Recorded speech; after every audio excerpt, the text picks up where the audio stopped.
Welcome back to another trade recap. Today I took a trade on the S&P 500 and I made around $300, and today was a very interesting day.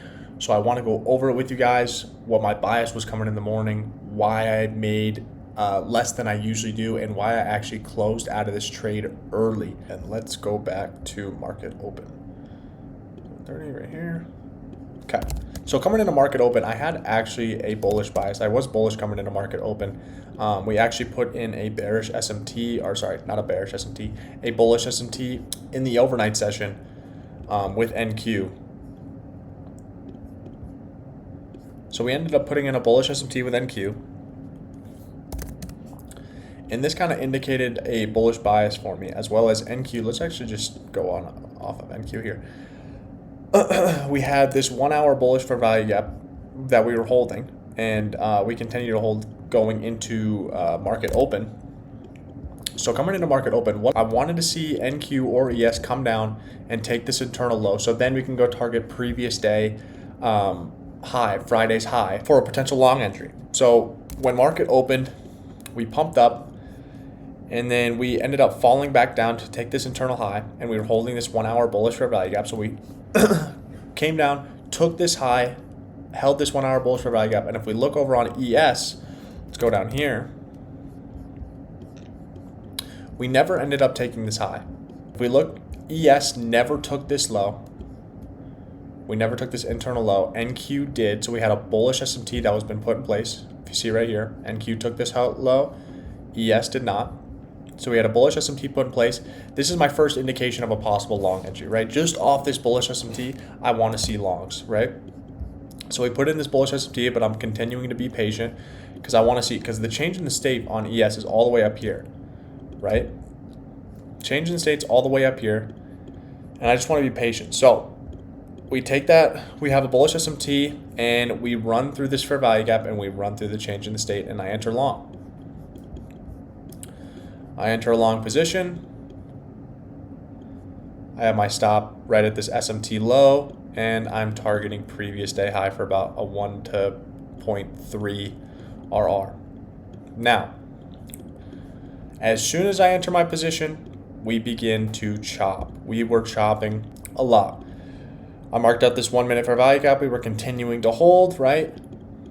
And we ended up actually putting in another SMT. We put in another bullish SMT, which honestly could have been an add-on to your position, but with a no news Monday and market conditions like this, I'm in no hurry and I'm in no interest to add on to my position, right?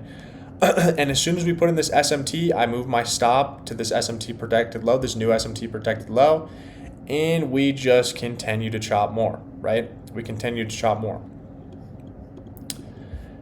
And I said NQ is playing out way, way more cleaner than ES is. And this is something that this is kind of my first point that I want to make, is always make sure. Today I took a trade on the S&P 500, and the S&P 500 was the weaker asset. Always take a trade on the stronger asset.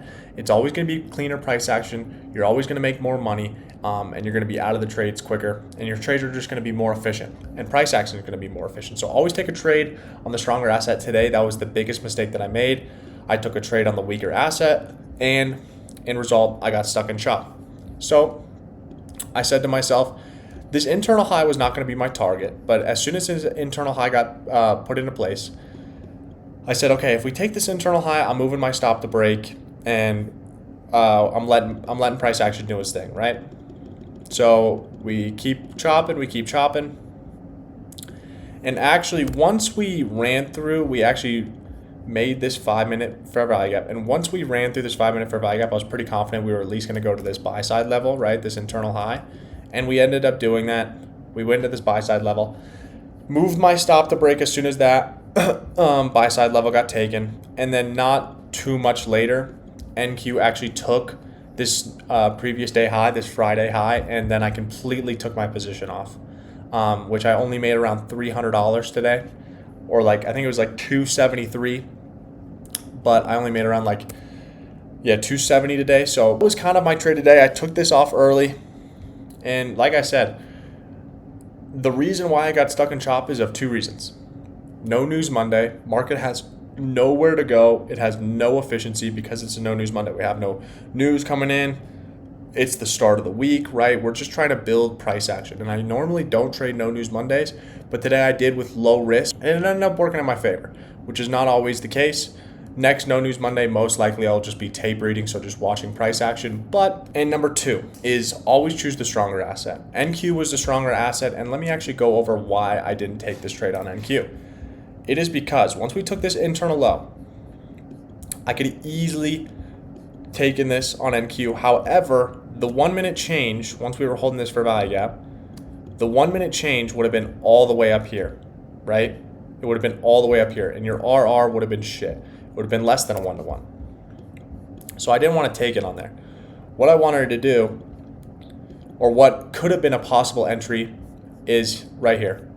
When we put in that other bullish SMT, that second bullish SMT, right? And we were holding this 1 minute fair value gap,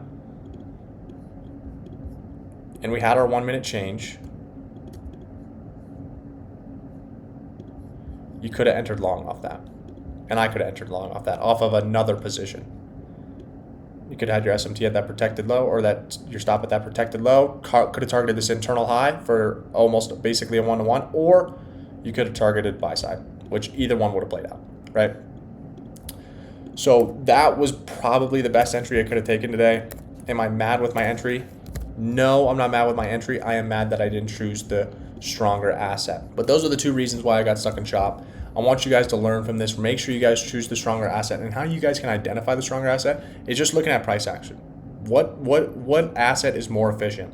And at the beginning, it looked like ES was, and that's why I took it. But NQ ended up being the stronger asset. It's just I didn't take it on NQ because the change was so far up. So that was my trade today. I made around $300.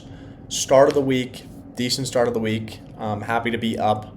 Have a long week ahead of us, so we'll see what happens. So I hope you guys enjoyed this video, and I will see you guys in the next trade recap.